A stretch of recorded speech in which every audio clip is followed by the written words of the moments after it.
Okay, so picture this. It's late March 2026. For the last month, the entire world has been holding its breath as a regional conflict just keeps escalating into a full-blown global crisis. And honestly, this one could reshape the entire international order. So let's unpack this fictional war that has put everyone on edge. Right, so this is not just another regional flare-up. As this analysis makes crystal clear, the very foundations of the modern Middle East are being shaken to their core. No, we're talking about a conflict that could literally redefine power, security, and the economy for generations to come. We're jumping right into the middle of the action here, 1 month in. And things are not good. Iran's supreme leader, assassinated. The Strait of Hormuz, that critical artery for global oil, is completely paralyzed. The world economy is spinning out of control. The entire region is a tinderbox just waiting for a spark. So, how on earth did we get here? Well, it all kicked off with a massive joint U.S.-Israeli military campaign. The codename? Operation Epic Fury. And the goal was pretty straightforward: land a swift, decisive blow against the Iranian regime. The White House was super clear about what they wanted to do. 4 main objectives, as you can see. First, and this was the big one, stop Iran from getting a nuclear weapon.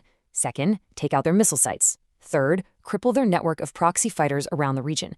And finally, completely annihilate the Iranian Navy. But you know how it is. Wars have a way of not sticking to the script. Yeah, this conflict did not just pop up out of nowhere.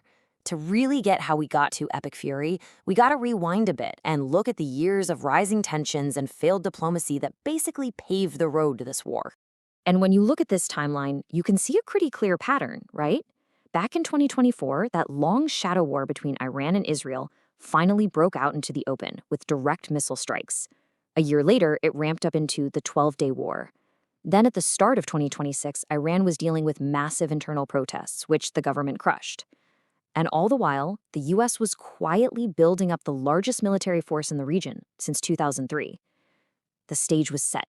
So the whole idea behind Operation Epic Fury was to keep it contained. A targeted, limited campaign. But instead, it basically lit a fuse that has now set the whole region on fire, pulling in new players and opening up dangerous new fronts. The opening strikes were absolutely devastating. They killed Supreme Leader Khamenei and a lot of his top officials. Iran's retaliation was immediate, hitting U.S. bases across the Gulf. Almost at the same time, Hezbollah and Lebanon declared war on Israel. And this is a huge one: Iran took control of the Strait of Hormuz. Meanwhile, the Houthis in Yemen made it clear they were ready to jump in too. It's really interesting to see how Iran's allies are playing this. They're not all doing the same thing. On one hand, you have Hezbollah, which went all in from day one, launching attacks on Israel immediately. But then you have the Houthis in Yemen, and they're being more strategic, more patient. They've beefed up their positions, but it looks like they're waiting for the official go order from Tehran. And this quote from a Houthi official, it just says it all, doesn't it? They're sending a clear message. We're armed, we're ready, and we're just waiting for the green light. What this does is it keeps another super important shipping lane, the Bab el-Mandeb Strait, totally on a knife's edge. This war isn't just about missiles and drones. There's a massive economic battle going on, and the fallout from that, well, it's hitting every single one of us, no matter where we live. Okay, this number right here, it tells you everything you need to know. 30%. That's how much of the world's sea-transported oil and gas passes right through the Strait of Hormuz. By controlling that choke point, Iran now has its hand on the tap for the global energy supply, which gives Tehran an unbelievable amount of leverage. Think about our modern world. It's this incredibly complex, interconnected network of trade and finance, a lot like what you're seeing here. And when you yank on one critical thread in that network, like the Strait of Hormuz, the effects, they don't just stay there. They send shockwaves through the entire global system, causing prices to skyrocket and supply chains to just fall apart. Okay, let's break down what this could mean for the economy using this research from Allianz. In their baseline, best case scenario, the war is short. Even then, oil jumps to $85 a barrel and inflation in the US goes up. Now look at the middle column. If this drags on, oil hits 100. But here's where it gets really scary. This tail risk scenario on the right. In that case, oil shoots up to $130 and US inflation spikes by over a full percentage point. That could easily spark a recession. The takeaway is simple. The longer this war lasts, the more economic pain everyone feels. So, This all leads to the big, really tough question. How does this all end? Analysts are trying to figure out the potential endgames here, and the possibilities range from, well, optimistic all the way to disastrous.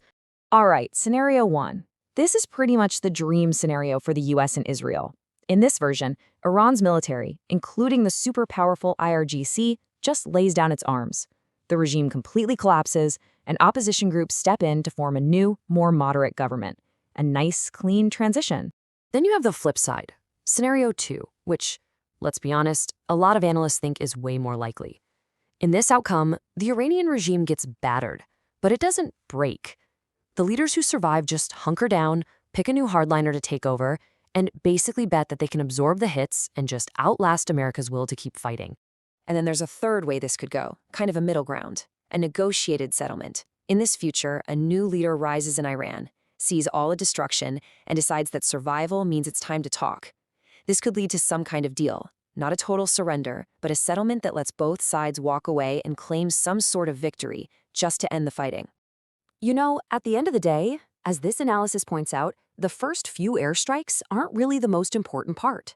The real question is, what comes next?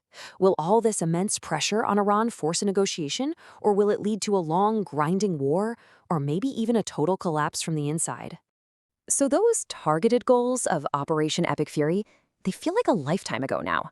We're 1 month in, and this conflict has taken on a life of its own.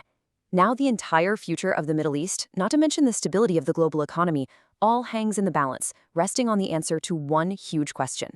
Will this war forge a brand new order, or is this just the beginning of a long and devastating war of attrition?